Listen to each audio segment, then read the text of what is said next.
আসসালামু আলাইকুম রহমতুল্লাহি অবরকাতুহু। সম্মানিত দর্শক, ঢাকার প্রাণকেন্দ্র শাহবাগে আওয়ামী লীগ নিষিদ্ধ করার দাবিতে লাগাতার অবরোধ চলছে। এটিকে অনেকটা লকডাউনের মতো অনুষ্ঠান বলা যেতে পারে। অর্থাৎ তারা যখন এই অনুষ্ঠানটি করবে, যেমন গত রাতে তারা করেছে, আবার আজকে আমি যখন এই অনুষ্ঠান করছি 10 তারিখে, আজকে বিকেল ৩টা থেকে তাদের এই অবরোধ শুরু হবে এবং এটা তারা এই আইনটি অর্থাৎ সরকারের কাছ থেকে তারা একটা দাবিনামা জানাচ্ছে যে আওয়ামী লীগকে নিষিদ্ধ করতে হবে। এটি পাশ না করা পর্যন্ত তারা এই দাবি থেকে নড়বে না। এখন শাহবাগে তারা এইভাবে কাজ করবে, আর বাংলাদেশের অন্যান্য জায়গাতে তারা ইতিমধ্যে আহ্বান জানিয়েছেন যে তাদের যারা সহযোগী সংগঠন রয়েছেন বা শাখা সংগঠন রয়েছেন তারা যেন এই আন্দোলনটা চালিয়ে নেন ঢাকার সঙ্গে সামঞ্জস্য রেখে। তবে তারা নির্দেশনা দিয়েছেন যে শাহবাগকে তারা যেভাবে অবরোধ করে রেখেছে তারা যেন মিছিল মিটিংয়ে শহর প্রদক্ষিণ করেন, রাজপথ প্রদক্ষিণ করেন, কিন্তু কোনো জায়গাতে যেন এভাবে অবরোধ করে জনগণের দুর্ভোগ তারা তৈরি না করেন। তারা শুধু একটা জায়গাতেই দুর্ভোগ তৈরি করতে চাচ্ছেন। অত্যন্ত সাধু বাদযোগ্য একটি মহৎ উদ্দেশ্য, এবং তারা এটা চালিয়ে নিতে পারলে বাংলাদেশে একটা নতুন ইতিহাস রচিত হবে। এখানে একটা বিষয় লক্ষ্য করার মতো, সেটি হলো আমরা শুক্রবার দিন অর্থাৎ মে মাসের 9 তারিখে যখন তারা এরকম একটা সিদ্ধান্ত নিল, মূলত রাষ্ট্রপতি হামিদ সাহেব যখন বাংলাদেশ থেকে পালিয়ে গেলেন বা তিনি স্বেচ্ছায় চলে গেলেন, তারপর আরেকটি ঘটনা ঘটল। সেটি হলো যে সেলিনা হায়াৎ আইভী, নারায়ণগঞ্জের সর্বজন শ্রদ্ধেয়া রাজনৈতিক নেত্রী, অত্যন্ত জনপ্রিয় মেয়র এবং সাহসী, প্রচণ্ড সাহসী, তাকে গ্রেপ্তার করা হলো এবং সেই গ্রেপ্তারকে কেন্দ্র করে নারায়ণগঞ্জের মাটিতে মানুষ হৃদয় বিদারক দৃশ্যের অবতারণা করল। হাজার হাজার মানুষ তার বাড়ির সামনে সারা রাত পাহারা দিল। সকালবেলা তিনি জনগণকে বুঝিয়ে সুঝিয়ে তারপরে যখন তিনি পুলিশের কাছে আত্মসমর্পণ করলেন বা গেলেন, তখন মানুষ অঝরে কাঁদল, নারী পুরুষ অঝরে কাঁদল, যেটি আমি গত 20-30 বছরে দেখিনি। একমাত্র গোলাম আজম সাহেবকে যখন গ্রেপ্তার করা হয়েছিল বিএনপির জমানাতে, তখন তার নেতাকর্মীরা তার জন্য কেঁদেছিলেন। কিন্তু তখন তো বিএনপি এবং জামাতের, যাকে বলা হয় সরকার ক্ষমতায় ছিল, এবং জামাতের নেতাকর্মীদেরকে অবাধে তাদের অশ্রু বর্ষণ করার সুযোগ দেওয়া হয়েছিল। কিন্তু এখনকার যে পরিস্থিতি, সেখানে আওয়ামী লীগের স্লোগান দেওয়া, জয় বাংলা বলা, তারপরে আওয়ামী লীগের কোনো নেতার জন্য রাজপথে নামা, এটি অসম্ভব একটা বিষয়। তো সেক্ষেত্রে সেলিনা হায়াৎ আইভীর জন্য যে আত্মত্যাগ মানুষ করলো, যে সাহস দেখালো, এটি আওয়ামী লীগের রাজনীতির মোড় ঘুরিয়ে দেবে। আওয়ামী লীগের সারা বাংলাদেশের নেতাকর্মীদের সাহস বৃদ্ধি করবে এবং সেলিনা হায়াৎ আইভী এখানে থাকতে পারবেন না, তাকে জামিন দিতে হবে। তিনি বের হয়ে আসবেন এবং বের হয়ে আসার পরে তিনি রায় বাঘিনীর মতো সারা বাংলাদেশ চষে বেড়াবেন এবং তার এই গ্রেপ্তারের ফলে মূলত আওয়ামী লীগের রাজনীতি এবং তাকে পুনর্বাসিত করা হলো। এটা হলো বাস্তব। সেকেন্ড থিং হলো, এই যে রাষ্ট্রপতি হামিদ সাহেব যে দেশের বাইরে গেলেন, যদি তিনি ফিরে আসেন তাহলে তিনি সেলিনা হায়াৎ আইভীর মতো জনপ্রিয় হবেন এবং সারা বাংলাদেশে ঘুরতে থাকবেন। আর তিনি যদি ফিরে নাও আসেন তাহলে ব্যাংকক, কলকাতা কেন্দ্রিক যে আওয়ামী লীগের নেতারা পালিয়ে আছেন, তাদের কারোরই কিন্তু যাকে বলে ফেস নেই, মুখ নেই। কিন্তু প্রেসিডেন্ট হামিদের কিন্তু মুখ আছে। ফলে তিনি ব্যাংককে থেকে যদি একটি সংগঠন করেন, আওয়ামী লীগের ভারপ্রাপ্ত সভানেত্রীর দায়িত্ব নেন এবং তিনি যদি সোশ্যাল মাধ্যমে এসে প্রতিদিন একটা করে ভিডিও আপলোড করেন, কথা বলেন তার নিজস্ব স্টাইলে, সারা বাংলাদেশ তোলপাড় হয়ে যাবে। সারা বাংলাদেশ তোলপাড় হয়ে যাবে। এখন কিন্তু বাস্তবতা হলো যে শেখ হাসিনা তার নেতাকর্মীদের কাছে জনপ্রিয়, কিন্তু সাধারণ জনগণের কাছে কিন্তু তিনি জনপ্রিয় নন। 2 নম্বর হলো যে তাকে তাকে যেভাবে যারা পছন্দ করে খুব এক্সট্রিম, আর তাকে যারা ঘৃণা করে তারাও এক্সট্রিম। আর অন্যান্য যে সকল নেতা রয়েছেন বাংলাদেশ থেকে যারা পালিয়ে গেছেন, তাদের কারোরই কিন্তু কথা বলার মতো মুখ নেই। তাদের কথা কেউ শুনবেন না বা শুনেন না, শুনলে বিরক্ত হয়ে যান। কিন্তু হামিদ সাহেব তিনি যদি বাংলাদেশে ফিরে আসেন, সেলিনা হায়াৎ আইভীর সঙ্গে তিনি রাজনীতি করেন, আওয়ামী লীগের রাজনীতি একভাবে পুনর্বাসিত হবে।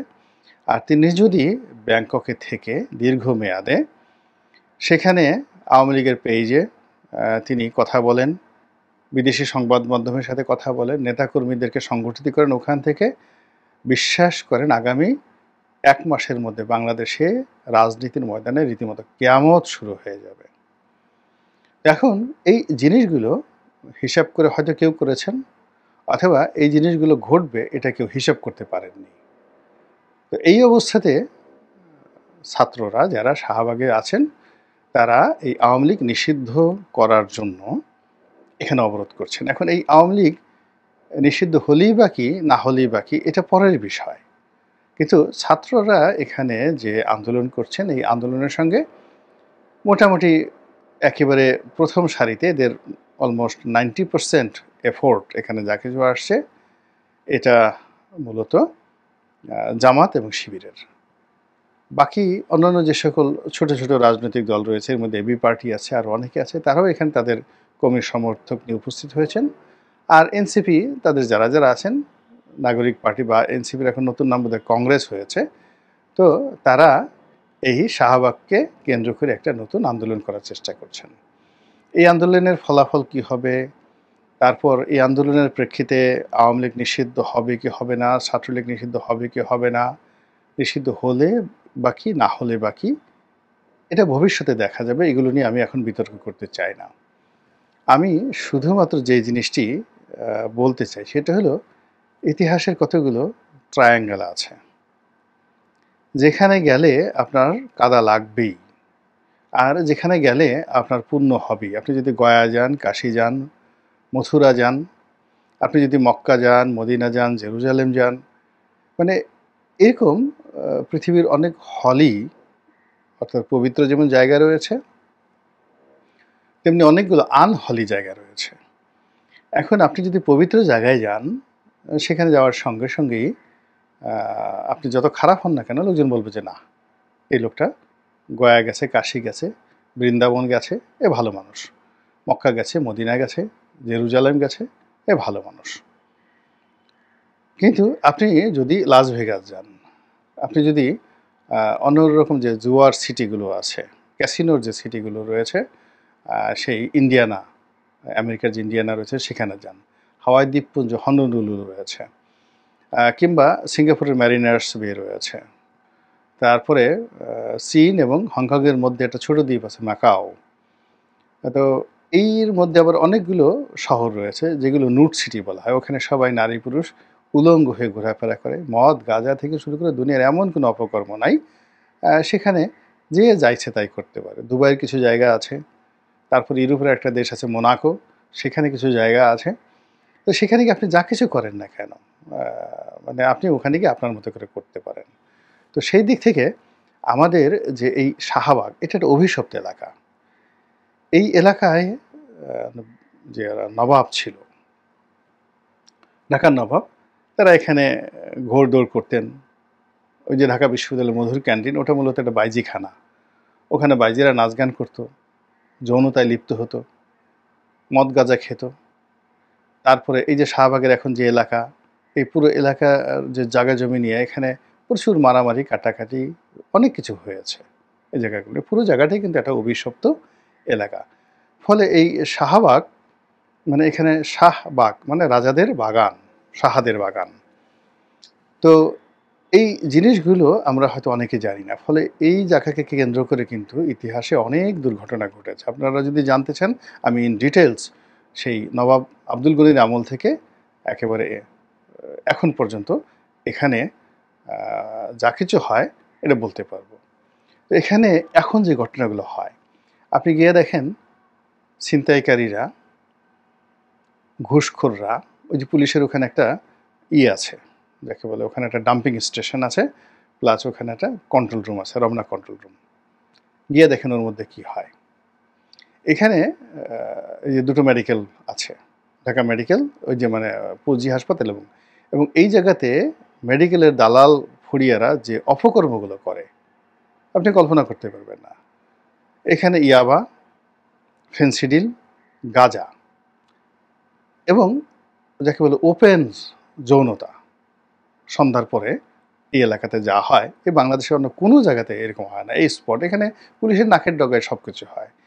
এখানে অভিজাত পরিবারের সন্তান থেকে শুরু করে, ধনীদের সন্তান থেকে শুরু করে, একেবারে রাস্তার যে পতিতা, ভ্রাম্যমান পতিতা, তারাও এখানে এসে এটাকে একটা স্বর্গরাজ্য মনে করে এই জায়গাটাতে। এবং আপনি সন্ধ্যার পরে সেই আজিজ মার্কেট থেকে শুরু করে এই এলাকাতে গাঁজার গন্ধে ঘুরতেই পারবেন না। বড় বড় চুল রেখে দাঁত দুধ মাজে না, কোনো কিছু করে না। তো এখন সেই গাঁজার কবলে পড়ে গণজাগরণ মঞ্চ, ইমরানের সরকার থেকে শুরু করে সবাই এমনভাবে শাহবাগী রূপে এখানে যাকে বলা হয় অভিশাপের মধ্যে পড়েছেন। এখন শাহবাগী বলতেই আপনার মনে করেন যে কোনো বাজে গালাগাল আমাদের সমাজে, সেটা বেশ্যা বলেন, খানকি বলেন, যা কিছু বলেন না কেন, তো ওইগুলো বললে একজন নারী বা একটা পুরুষ যতটা রাগ হবে তার চেয়ে বেশি রাগ হয় কেউ যদি তাকে শাহবাগী বলে। তো এখানে ইমরানের সরকার ওই সময়টাতে যে সকল বদনাম হয়েছে, বিরিয়ানির প্যাকেট, তারপরে তারা ওই ছেলেমেয়েরা ওখানে বসে অশ্লীলতা করে, তারপরে রমনা পার্কের ভিতরে না ঠিক সরোয়ার্দী উদ্যানের কোনায় গিয়ে তারা কি কি করে, গাঁজা খায়, সেক্স করে, এই সমস্ত জিনিসগুলো সত্য মিথ্যা জানি না, কিন্তু এগুলোর প্রচারণার ফলে কি হলো, শাহবাগীর নামটাই একটা গালিতে রূপান্তরিত হয়ে গেল। ফলে ওই সময়টাতে ইমরানের সরকারের ওই জমানাতে ইমরানের সরকার নিজে, তার সাথে সাথে আরও অনেকগুলো মুখ, এর মধ্যে আরিফ জেবতিক আছে, অমির রহমান পিয়াল আছে, আরও অনেকগুলো, এই যে পিনাকি আছে, অঞ্জন রায় আছে, এরকম অনেকের নাম আসছে যারা দীর্ঘদিন এই শাহবাগী তকমার কারণে এই বাংলাদেশে লুকিয়েছিলেন। তারপর তারা বিদেশে চলে গেছেন অনেকে। আর যারা দুই একজন আছে তারা মানে রীতিমতো আর মুখ দেখান না, গর্ব করে বলেন না যে আই এম এ শাহবাগী, না ইটস এ গালি। ঠিক সেই জায়গাতে আবার দ্বিতীয় বিপ্লব করার জন্য কেন জামাতের লোক গেল, কেন এখানে যাকে বলা হয় এই এনসিপির লোক সেখানেই গেল, আবার একই পরিণতির জন্য এখানে বিপ্লব হলো এবং এখানে তারা একের গণজাগরণ মঞ্চের আদলে তারা সেখানে ঢুকতে গেল। এটা আমার কাছে খুব অবাক লাগে। কেন অবাক লাগে? যে আমার শিবির যারা করেন তারা তো লেখাপড়া জানেন, তারা দেখেছেন যে ঘুরে ফিরে ওই একই ঘটনা ইরাকের বাবিল নগরীতে ঘটে। তারা জানেন যে একই ঘটনা বারবার জেরুজালেমে ঘটে। ওই যে জেরুজালেম নিয়ে যে যুদ্ধ শুরু হয়েছিল, সেই যুদ্ধ বহুবার, সেটা হজরত দাউদ আলাইহিস সালামের জমানা, সুলাইমান আলাইহিস সালামের জমানা, হজরত ইব্রাহিম আলাইহিস সালামের জমানা, হজরত ইউসুফ আলাইহিস সালামের জমানা থেকে শুরু করে আজ পর্যন্ত, মানে ওটা একটা মৃত্যুকূপ, ওখানে এরকম গন্ডগোল হয়। তো তদ্রুপ শাহবাগে একই অবস্থা। এটা তো জামাত শিবিরের লোকজন জানে। ফলে সেখানে দেখলাম জামাতের দাড়িওয়ালা যারা লোকজন আছে, তারপরে শেষে টুপিওয়ালা যারা লোকজন আছে, তারা বসে আছে, তার মধ্যে বুকে ওড়না নাই। এই যে নারী নীতি নিয়ে এখন এত বিতর্ক হচ্ছে, নারীদেরকে হিজাব পরাতে হবে, নারীদেরকে ওটা করতে হবে, আর নারী নীতিতে যেভাবে নারীদেরকে ওপেন চলার সুযোগ দেওয়া হয়েছে, সে ইচ্ছা মতো পড়বে না, তার যে উন্মুক্ত বক্ষ, সে উন্মুক্ত বক্ষ সে সবাইকে প্রদর্শন করবে, তার নিতম্ব যদি সে ভালো লাগে সে নিতম্ব দুলিয়ে দুলিয়ে আপনার সামনে হাঁটবে, আপনি ভালো না লাগলে চোখ বুজে থাকবেন, আপনি কোনো কথা বলতে পারবেন না। এমনকি পোশাকের ব্যাপারে তার স্বাধীনতা এত, সে যদি যাকে বলে শর্টস পরে হাঁটতে চায় সেটাও তিনি হাঁটতে পারবেন।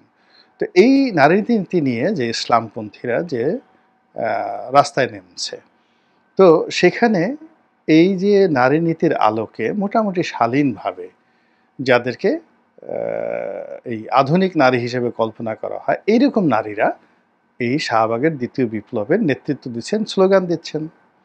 আর সেই স্লোগানের সঙ্গে যারা এই নারী নীতির বিরোধিতা করছেন, যে সকল জুব্বাধারীরা, টুপিধারীরা, ইসলামপন্থীরা, তৌহিদি জনতারা, তাদের সেই সেম স্রোতের যারা লোকজন রয়েছেন তারা স্লোগান ধরছেন, লাফাচ্ছেন, কথাবার্তা বলছেন। তা আপনি বুঝতে পারছেন যে এটা কেমন অবস্থা হয়ে যাচ্ছে? সেটা অনেকটা সেই যে হযরত মুসা আলাইহিস সালামের জমানাতে বনী ইসরাইল জাতি হঠাৎ করে যেভাবে বাছুর পূজাতে আসক্ত হয়ে পড়েছিল এবং আল্লাহর সকল শিক্ষা ভুলে নবীর হুকুম অমান্য করে তারা যেভাবে হারুন আস-সামিরি যে একটা গরু তৈরি করেছিল সোনা দিয়ে এবং সেই গরুটা যখন হাম্বা করে উঠেছিল তখন তারা সবাই চিৎকার করে বলে উঠেছিল, মুসা আল্লাহর কাছে গেছে। আল্লাহ তো তুর পর্বতে থাকেন, আল্লাহ এই গরুর মধ্যে। কোরআন পড়ে দেখেন সূরা বাকারাতে বলতেছে এই হারুন আস-সামিরি যে মূর্তি তৈরি করছে, আল্লাহ তো এই গরুর মধ্যে, এই দেখুন হাম্বা করতেছে। আর 10 লক্ষ লোক, হাতে কোনো অল্প কিছু লোক ছাড়া 10 লক্ষ লোক বলল এটাই খোদা, এটাই আল্লাহ। এখন মানে আওয়ামী লীগকে শিক্ষা দেওয়ার জন্য গণজাগরণ মঞ্চে থেকে জামাতের নেতাদেরকে ফাঁসির দাবি জানানো হয়েছিল এবং সেইখান থেকে সেই দাবির প্রেক্ষিতে আওয়ামী লীগ তাদেরকে ফাঁসির কাস্টে ঝুলিয়েছিল। কাজেই এই শাহবাগকে ব্যবহার করেই তাদেরকে, যাকে বলা হয় আবার ফাঁসিতে ঝুলাতে হবে শেখ হাসিনাকে। এই যে একটা তাদের যে সরল চিন্তা, এই সরল চিন্তা কিভাবে ইতিহাসের একটা অভিশপ্ত ট্রায়াঙ্গেলে তারা পড়ে গেছে, ত্রিভুজের মধ্যে তারা পড়ে গেছে, এটা কি তারা বুঝতে পেরেছেন? শুধু অপেক্ষা করেন। আর এই যে তারা যে লাগাতার অবরোধ দিয়েছেন, এটার পরিণতি কি হয় তা দেখার চেষ্টা করুন। আল্লাহ আমাদের সবাইকে হেদায়েত দান করুন এবং হেফাজত করুন। আসসালামু আলাইকুম ওয়া রাহমাতুল্লাহি ওয়া বারাকাতুহু।